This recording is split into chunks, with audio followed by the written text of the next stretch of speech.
The rain drummed against the law office windows as I sat across from Mr. Henderson, my grandmother's attorney, trying to process what he'd just told me. Beside me, my sister Claire shifted in her leather chair, her perfectly manicured nails tapping an impatient rhythm on the mahogany table. Before we jump back in, tell us where you're tuning in from, and if this story touches you, make sure you're subscribed, because tomorrow, I've saved something extra special for you. I'm sorry, could you repeat that? I asked, my voice barely above a whisper. Mr. Henderson, a distinguished man in his 70s with kind eyes behind wire-rimmed glasses, cleared his throat gently. Your grandmother has left you her entire estate, Miss Aurora. The house, the investments, everything. The silence that followed was deafening. Claire's tapping stopped abruptly. That's impossible, Claire said, her voice sharp as broken glass. There has to be some mistake. I stared at the documents spread across the table, my grandmother's familiar handwriting visible on several pages. This couldn't be real. Grandma Rose had always seemed to favor Claire, the successful lawyer, the one with the perfect marriage, the daughter who never disappointed anyone. There's no mistake, Mr. Henderson assured us, his tone professional but sympathetic. Mrs. Blackwood was very specific in her instructions. She updated her will just 6 months ago. Claire laughed, but there was no humor in it. 6 months ago? She was already getting confused by then. This will should be contested. Miss Blackwood, Mr. Henderson addressed Claire directly, your grandmother was of completely sound mind when she made these changes. I have medical documentation to support that fact. Preparing and narrating this story took us a lot of time, so if you are enjoying it, like this video, it means a lot to us. Now back to the story. I felt Claire's eyes burning into me, but I couldn't look at her. My hands trembled as I picked up the deed to Grandma's Victorian house on Maple Street, the house where I'd spent countless summers, where I'd learned to bake her famous apple pie, where I'd run to whenever my world fell apart. This doesn't make sense, I finally managed. Claire, you were always Grandma's favorite. You visited more, you called every week, you don't, Claire interrupted, standing abruptly. Her chair scraped against the hardwood floor. Don't you dare pretend this is some surprise to you, Aurora. You must have manipulated her somehow. The accusation hit me like a physical blow. I would never, wouldn't you? Claire's voice rose, years of buried resentment suddenly erupting. Poor little Aurora, always playing the victim. Always making everyone feel sorry for you while the rest of us actually tried to make something of our lives. Mr. Henderson cleared his throat uncomfortably. Perhaps we should take a break. No, Claire snapped. I want to know why. Why would she leave everything to the daughter who barely graduated high school? The one who can't hold down a job for more than 6 months? The one who's been living in that ratty apartment above the bookstore like some kind of charity case? Each word was carefully chosen to wound, and they found their mark. I'd always known Claire resented me, but I'd never understood why. In my eyes, she was the golden child, valedictorian, full scholarship to Yale, successful law practice, married to David, a respected surgeon. What could she possibly resent about my life? Claire, please, I whispered, tears threatening to fall. Please what? Please pretend that Mom didn't always worry about you more? Please act like you didn't monopolize every family dinner with your problems? Please ignore the fact that you've been a constant source of disappointment to this family. The words hung in the air like poison. I felt my chest tighten, that familiar sensation of not being able to breathe that had plagued me since childhood. But something in Claire's voice, a desperate edge I'd never heard before, made me look up at her. Her perfectly composed facade was cracking. Her usually pristine blonde hair was slightly mussed, and there were dark circles under her blue eyes that her expensive concealer couldn't quite hide. I don't understand, I said quietly. You have everything, Claire. Why do you hate me so much? She stared at me for a long moment, and I saw something flicker across her face, pain, maybe, or exhaustion. But it was gone so quickly I might have imagined it. Because, she said, her voice cold again, even when you have nothing, you still somehow end up with everything. With that, she grabbed her designer purse and stormed out of the office, leaving me alone with Mr. Henderson and the weight of an inheritance I never expected and didn't understand. Miss Aurora, Mr. Henderson said gently, perhaps you'd like some time to process this? We can schedule another appointment when you're ready to discuss the details. I nodded numbly, gathering the papers with shaking hands. As I stood to leave, something caught my eye, an envelope with my name written in Grandma's distinctive script, sealed with old-fashioned wax. "What's this?" I asked. Mr. Henderson smiled for the first time since I'd arrived. "Your grandmother asked me to give you that privately. She said you'd understand when to open it."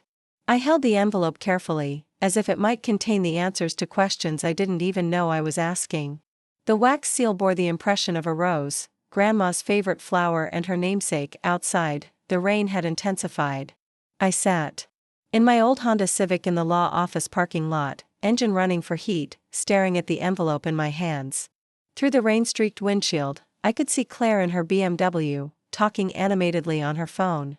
Probably calling David, or Mom, or anyone who would listen to her theories about my supposed manipulation of our grandmother. The truth was, I had been close to Grandma Rose. When Mom and Dad divorced when I was 12, and Claire went to live with Dad while I stayed with Mom, Grandma's house had been my sanctuary. When high school became too overwhelming and I had panic attacks that no one else seemed to understand, Grandma would make me tea and listen without judgment.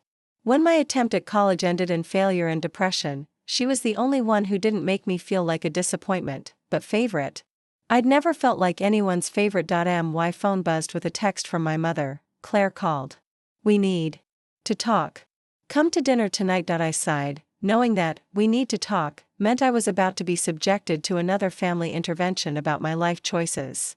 Mom had perfected the art of supportive disappointment, always loving, always worried, always suggesting ways I could be more like Claire. Another text, this one from my boss at the bookstore where I worked part-time. "Can you come in early tomorrow? Sarah called in sick again." At least some things never changed. I was always the one called in to cover, to help out, to fill the gaps. Reliable Aurora, even if she wasn't successful Aurora. I drove through the winding streets of our small Massachusetts town, past the elementary school where both Claire and I had been students, past the park where we'd played as children before everything became complicated. The windshield wipers beat a steady rhythm, and I found myself thinking about all the times I'd made this same drive to Grandma's house over the years, almost without conscious decision. I turned onto Maple Street. The house sat back from the road, partially hidden by the massive oak trees that had been there since Grandma was a child. It was a classic Victorian, painted soft yellow with white trim, complete with a wraparound porch and intricate gingerbread details. Window boxes that had once overflowed with flowers now sat empty in the December cold. I parked in the driveway and sat staring at the house that was now, impossibly, mine. The key Mr. Henderson had given me felt heavy in my palm as I walked up the familiar path to the front door. Inside, everything was exactly as Grandma had left it. The grandfather clock in the hallway still chimed the hour. The living room still smelled faintly of the lavender sachets she made every spring.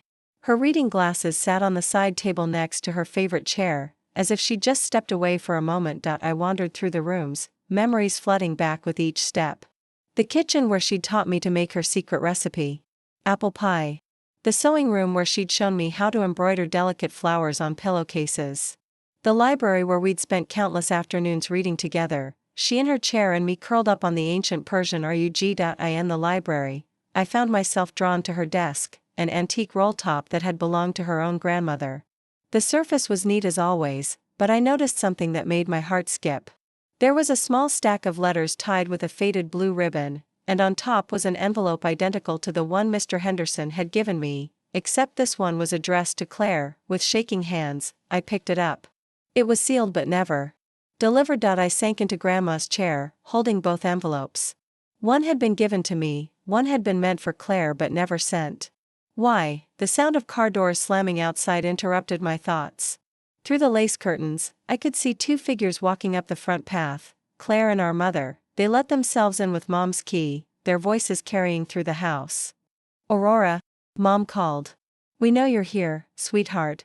Your car's in the driveway." I quickly tucked both envelopes into my jacket pocket and stood up, trying to compose myself. "In here," I called back. "Good morning to you too, Cam." I leaned against the doorframe, not inviting him in. "How's Jessica feeling?" "She's upset. She spent all night looking at baby furniture online, planning how to set up the nursery. Mom had shown her pictures of the house." A flash of anger heated my chest. Mom showed her pictures of my house and told her she was moving in. She said you'd be reasonable once you had time to think about it. Cameron ran his hands through his hair. Look, I know this is weird. I interrupted. Cam, this isn't weird. This is insane. You can't just decide you want someone else's house and expect them to hand it over. It's not just anyone's house, it's yours. You're my sister. Right. I'm your sister. Not your landlord, not your banker, and definitely not your real estate agent. He stepped closer, and I caught the smell of stress sweat and the vanilla body spray Jessica favored. Maya, I'm desperate here. The apartment we're in now is a disaster, leaky pipes, mold in the bathroom, and the landlord won't fix anything. Jessica's doctor says the stress isn't good for the baby. Despite my anger, I felt a pang of sympathy. I'd seen their apartment, a cramped one-bedroom in a building that had seen better decades. It wasn't a place anyone would want to raise a child. I'm sorry you're in a tough spot, I said carefully. But the solution isn't taking my house.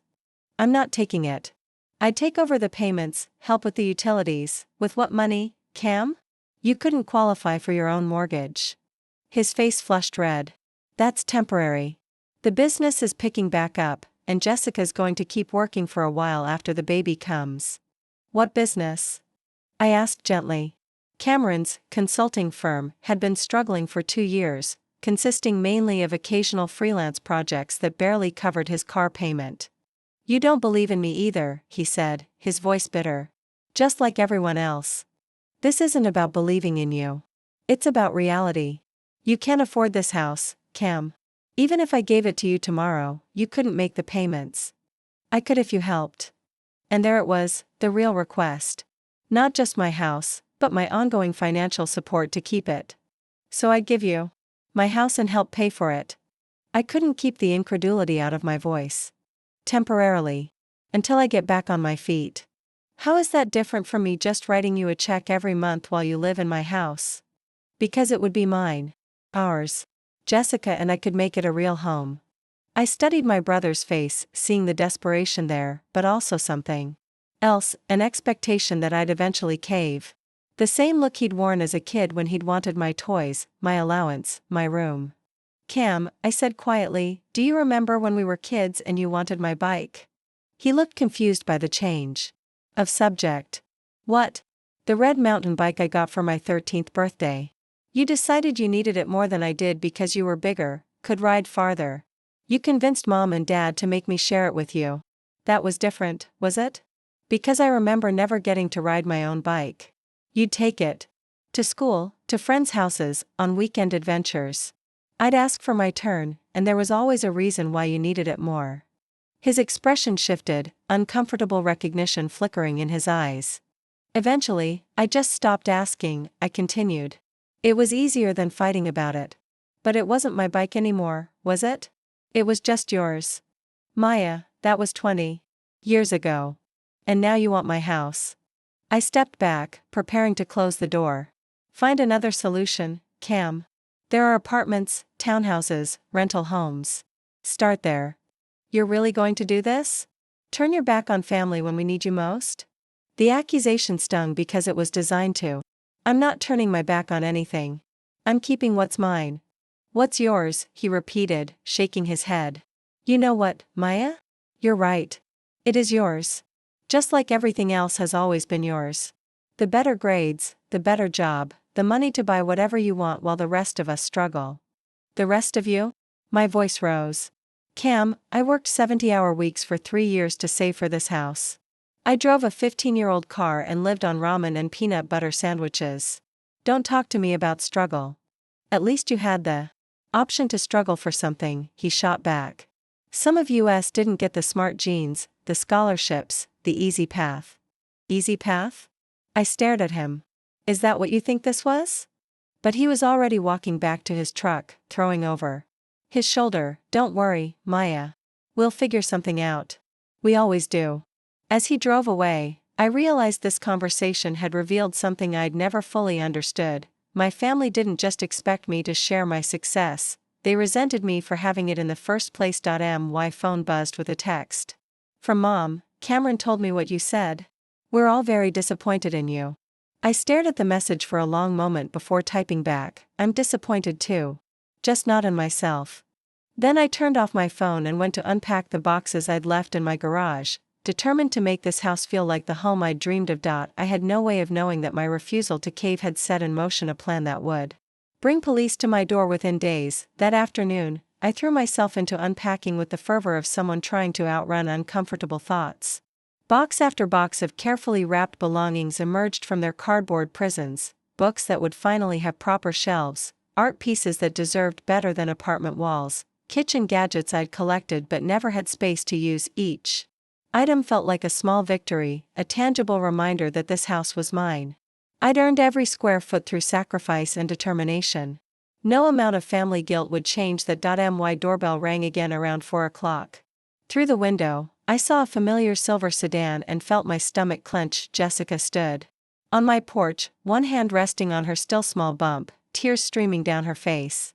"Maya, please," she said the moment I opened the door. "Can we talk?" This was worse than facing Cameron.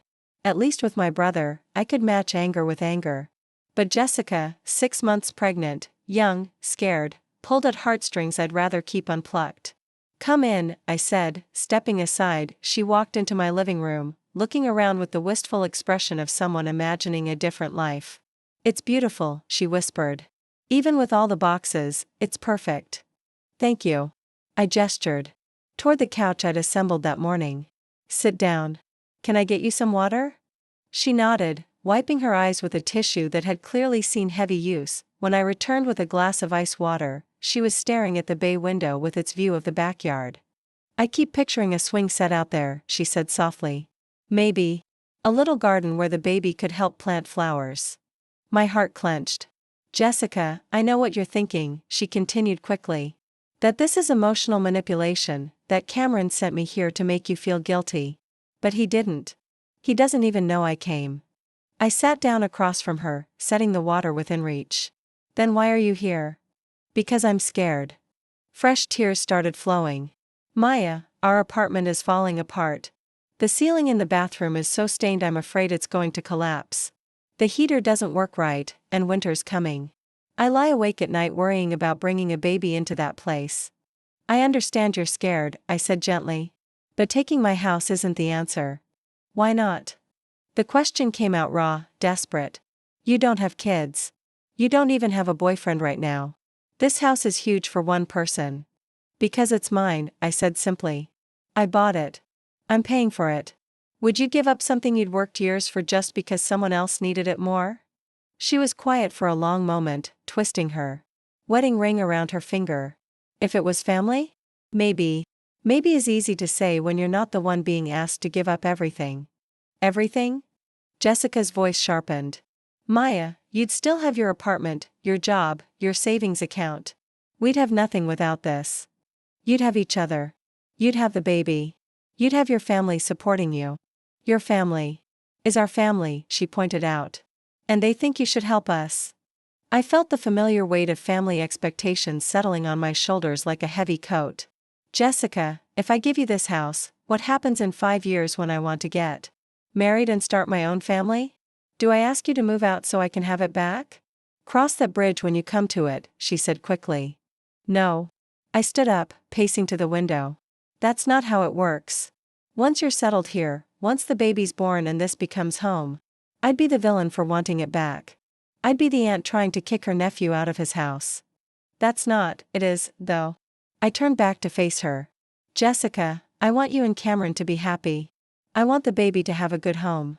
But I can't sacrifice my future for yours." She stood too, her hand pressed protectively over her stomach. "So that's it? You're just going to let us struggle while you live in this big house alone?" "I'm not letting you do anything. Your housing situation isn't my responsibility. Family is supposed to be responsible for each other." Then where was my family when I was working 3 jobs to pay for college?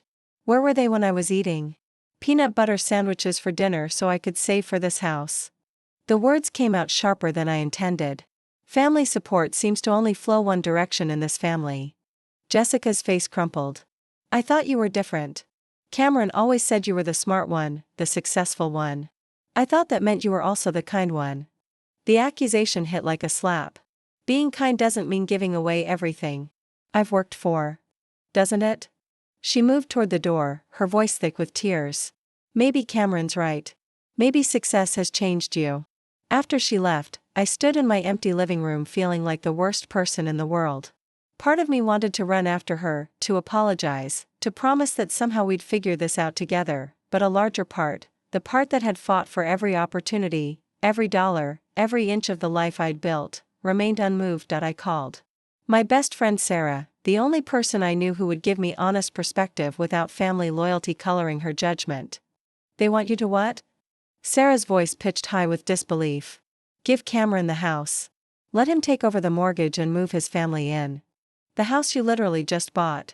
Today. Yesterday, technically. But yes. Sarah was quiet for a long moment. Maya, please tell me you told them to shove it. More or less. Good. Because that's insane. I mean, clinically insane. Who asks someone to give up their house 6 hours after they buy it? People who think family means never having boundaries, I said, curling up on my new couch. Okay, but here's what I don't understand. Where do they get off thinking this is reasonable? Like, what's the thought process that leads to, hey, you know what would solve our housing problem? Taking Maya's house. According to them, I don't need it as much as Cameron does because I'm single and he's starting a family.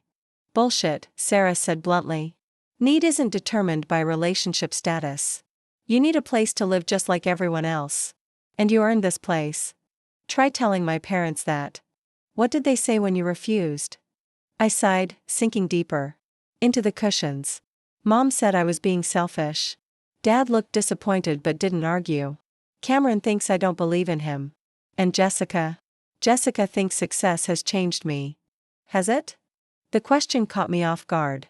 What do you mean? I mean, has success changed you? Are you different than you were 5 years ago? I considered this. I'm more confident, I guess. More willing to stand up for myself. Less likely to automatically say yes to things I don't want to do. Sounds like growth, not change for the worse. Tell that to my family. Maya, Sarah's voice grew serious. I've known you for 15 years. I've watched you sacrifice and compromise and bend over backward for your family more times than I can count. The number of vacations you've skipped. Because Cameron needed money, the times you've worked overtime to cover your parents' emergencies, the years you lived in that crappy apartment so you could help with family expenses. You've given enough. But what if they're right? What if keeping this house makes me selfish? Then be selfish, Sarah said firmly. You've spent 32 years being selfless, and where has it gotten you? Your family expects you to give up your dreams for everyone else's convenience.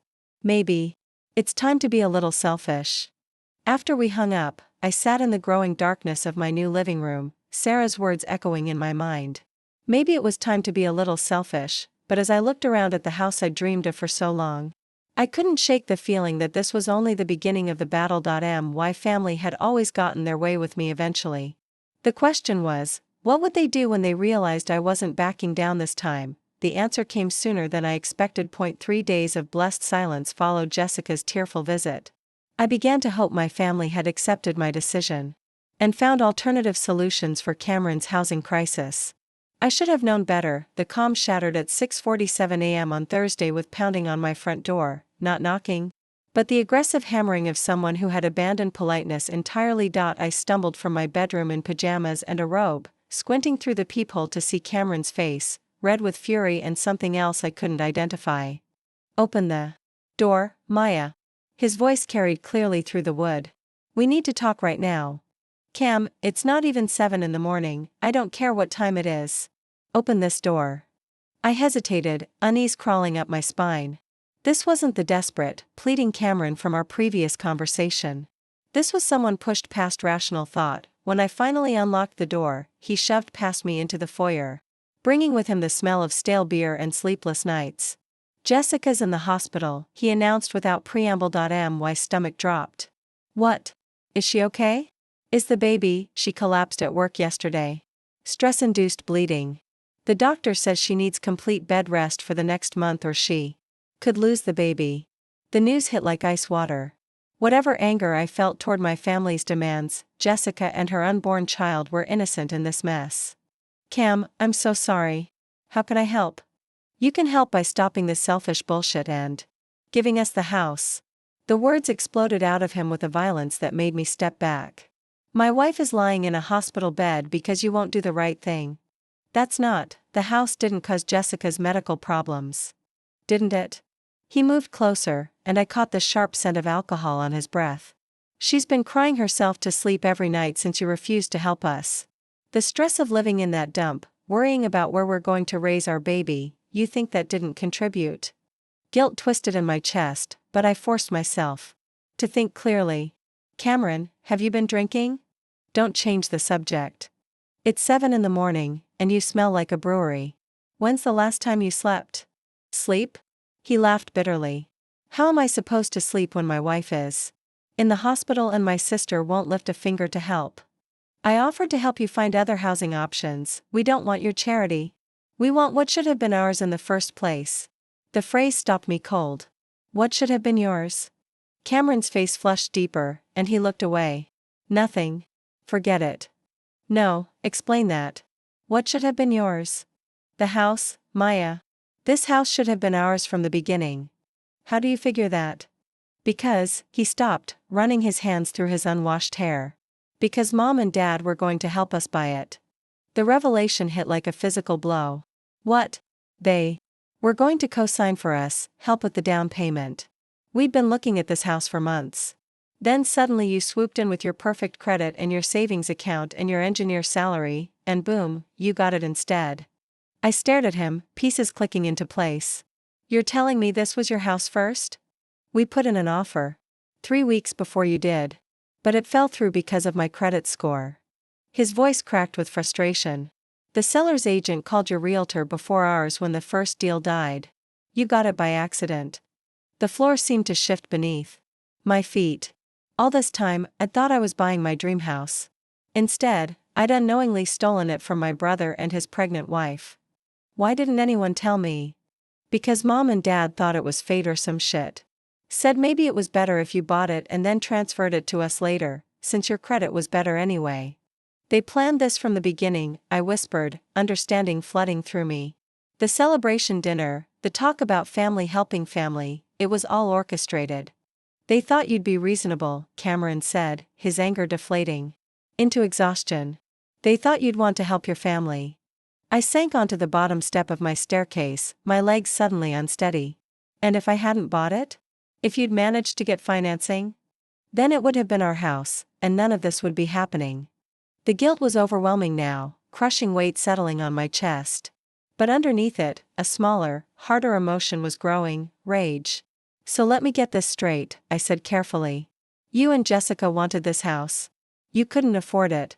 Mom and Dad decided I should buy it and then hand it over to you. And nobody thought to mention this to me at any point in the process? You thought you'd manipulate me into giving up my house without telling me it was yours first. It wasn't manipulation, what would you call it? I stood up, anger finally overriding guilt.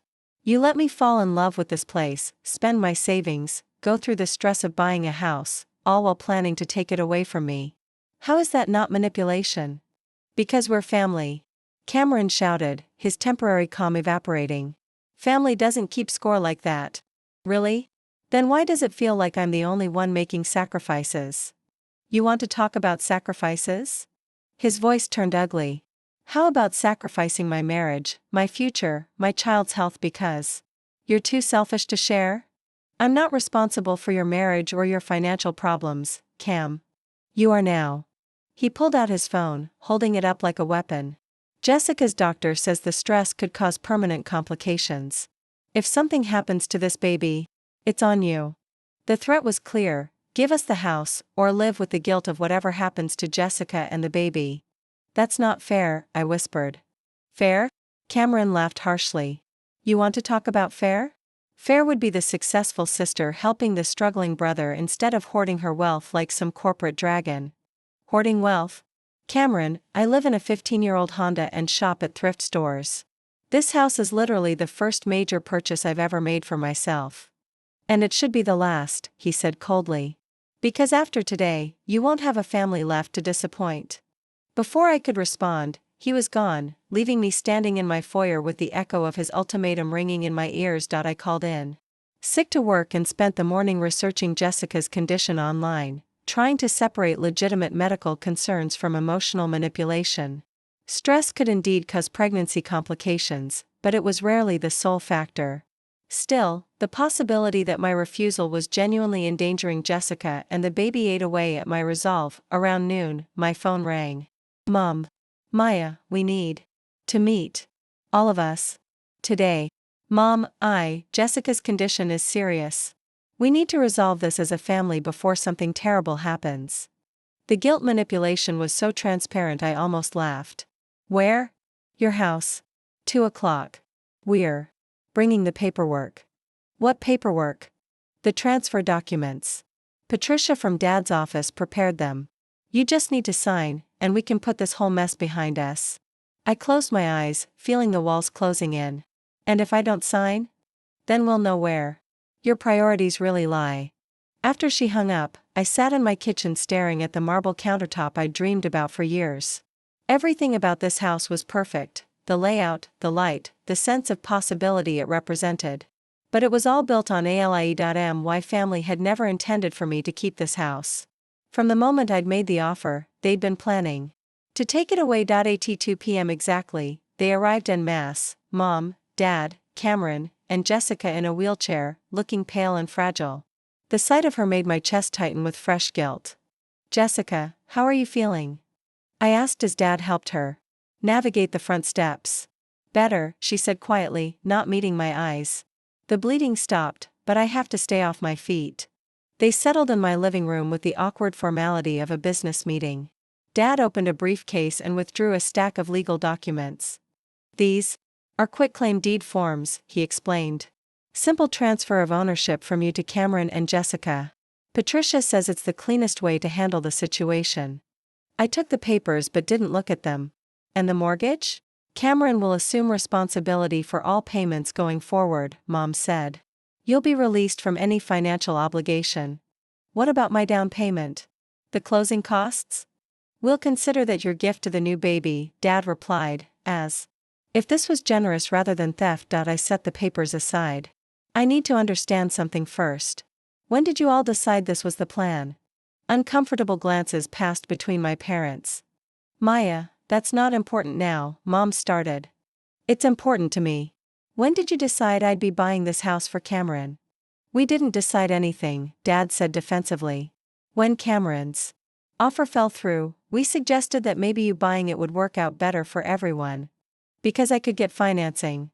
Because you could afford it without strain, Mom corrected. And because sharing with family is what we do. Sharing. I tested the word. Is that what we're calling it? Maya, please, Jessica spoke for the first time, her voice weak but urgent. I can't take much more stress. The doctor said. I know what the doctor said.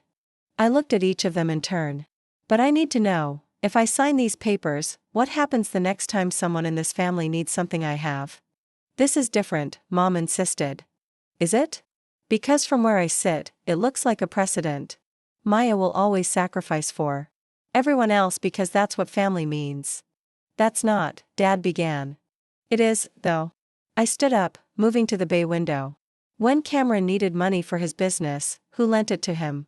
When you needed help with the roof repair, who covered the costs? When Jessica's car broke down, who paid for a new transmission? You did, Cameron said quietly. And we were grateful. Were you? Because this doesn't feel like gratitude. This feels like expectation. Maya, you're overthinking this, Mom said. We're family. We help each other. I've been helping. For years. But helping isn't what you want, is it? You want me to give up everything I've worked for so everyone else can have what they want without earning it. That's not fair, Jessica protested, tears starting again. Isn't it? I turned back to face them. Jessica, what would you do if I asked you to give me your engagement ring because I needed it more than you did? That's different, how? It's something precious to you that someone else wants. Why is your ring different from my house? Because we need the house. And maybe I need the financial security that comes from owning property. Maybe I need the stability of knowing I have a home that can't be taken away from me. It wouldn't Be taken away, Dad said. You'd still have your apartment. That I rent. That could disappear if I lose my job or get sick or want to retire someday. I felt tears threatening but pushed them back. This house was supposed to be my foundation for the future. My security. Cameron's security matters too, Mom said. Then let Cameron build his own security instead of taking mine. The room fell silent except for Jessica's quiet crying. Finally, Cameron spoke. So that's it? You're really going to let my wife and baby suffer because you're too selfish to help? I'm not selfish for wanting to keep what I earned. You are selfish, Mom said, her voice harder than I'd ever heard it. You're selfish, and you're cruel, and you're not the daughter I raised. The words cut deep, but I forced myself to stand firm. Maybe I'm not. Maybe the daughter you raised would have given away everything she worked for without question. But I can't be that person anymore. Then you're not our family anymore either, Cameron said, standing up. Cameron, Dad warned, but he didn't contradict him. No, Dad. She's made her choice.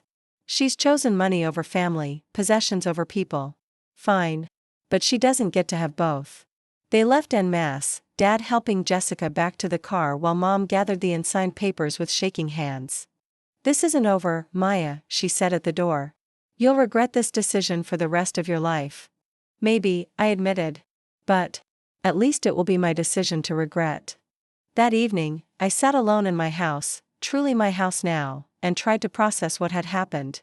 I'd lost my family, possibly forever, but I'd kept my home and myself. Respect.my phone buzzed with messages throughout the night.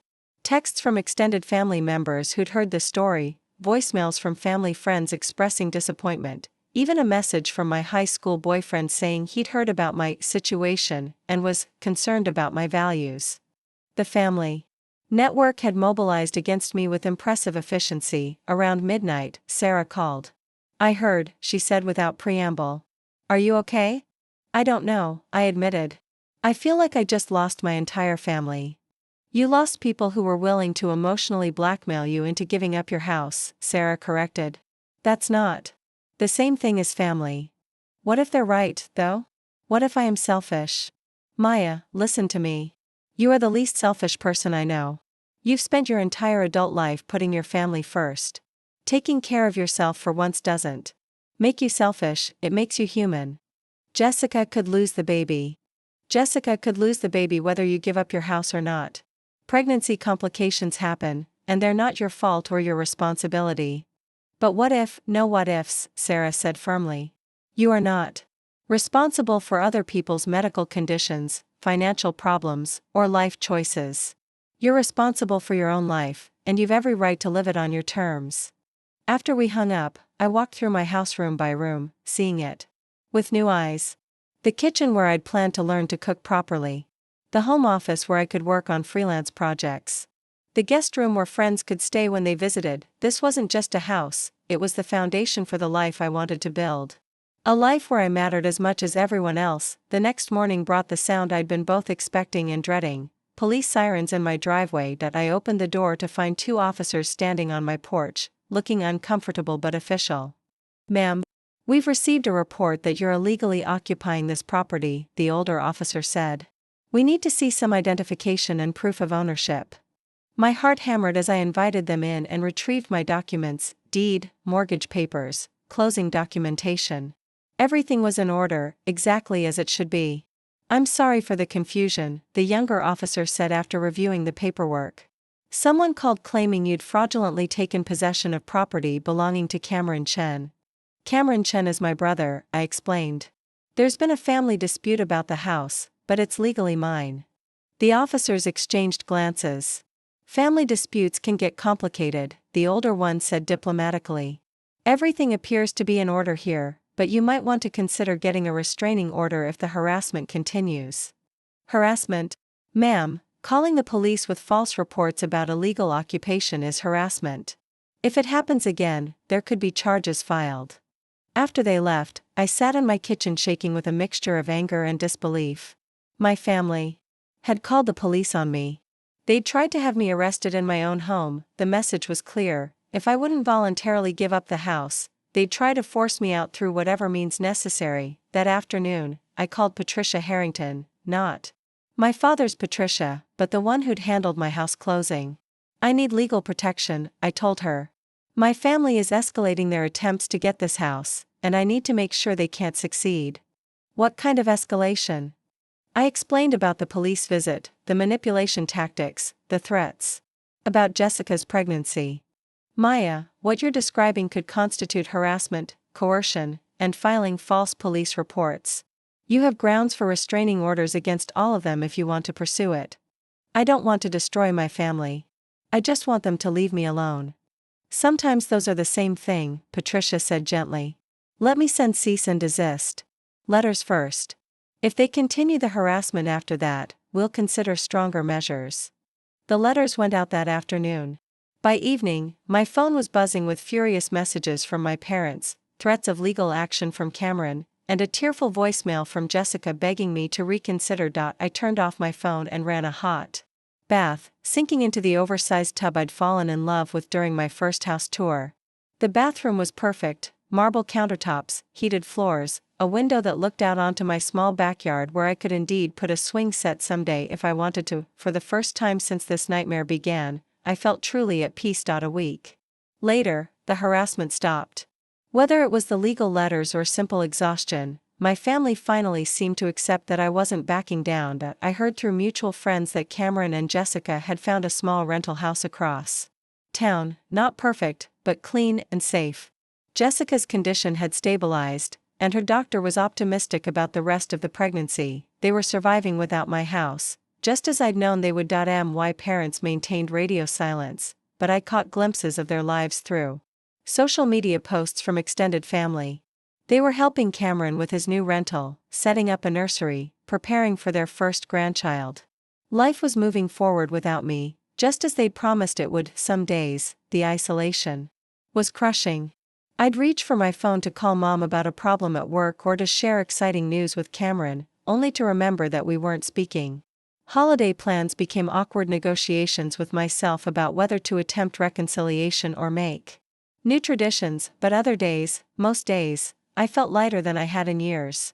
Free from the constant pressure to manage everyone else's problems, I threw myself into making my house truly mine. I painted the guest room a bold teal that Mom would have hated. I planted tomatoes in the backyard garden. I hosted dinner parties for friends who appreciated both the house and the woman who'd fought to keep it. 6 months after the police visit, I got a text from an unknown number. It's a boy. Born healthy at 7 pounds 3 ounces. Cameron Marcus Chen.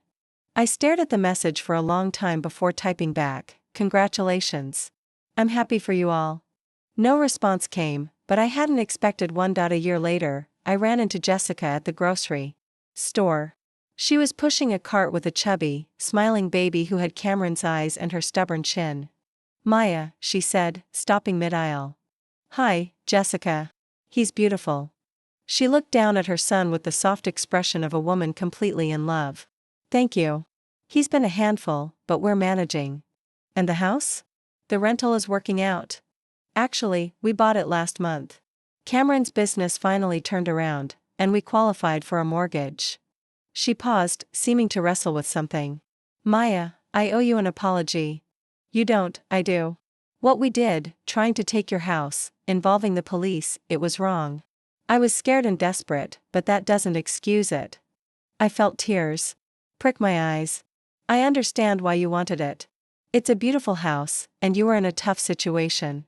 "It is beautiful," she agreed. "But it wasn't ours to want. I'm sorry it took me so long to realize that."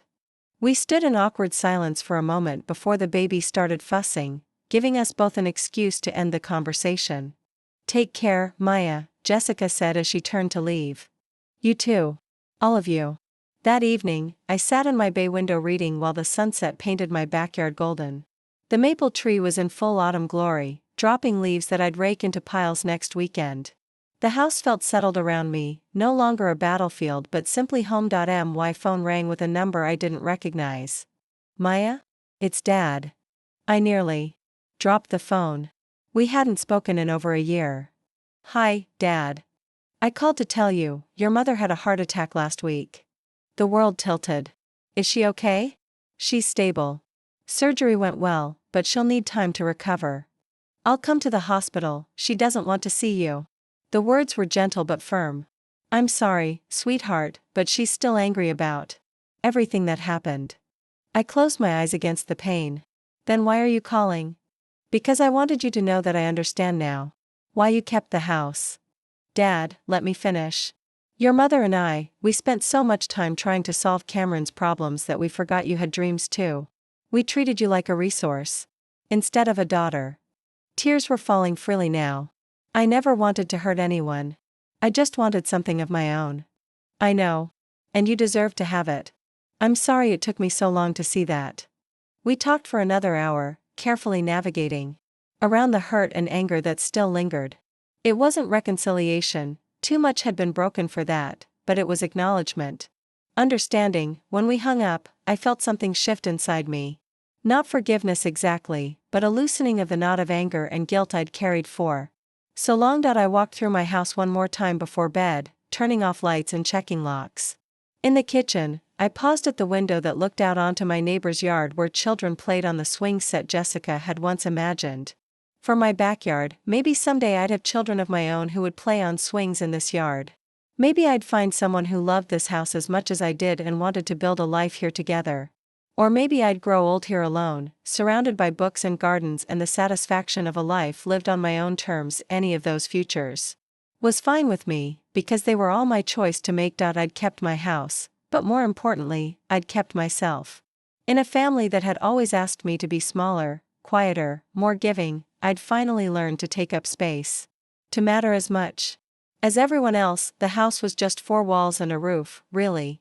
But what it represented, the right to my own dreams, my own choices, my own future, that was everything. As I turned off the last light and headed upstairs to my bedroom, I felt the deep satisfaction that comes from knowing you've fought the right fight, even when it cost you everything you thought you couldn't live without. Some battles are worth the price you pay to win them. This had been one of those battles, and I had won. Up next, you've got two more standout stories right on your screen. If this one hit the mark, you won't want to pass these up. Just click and check them out.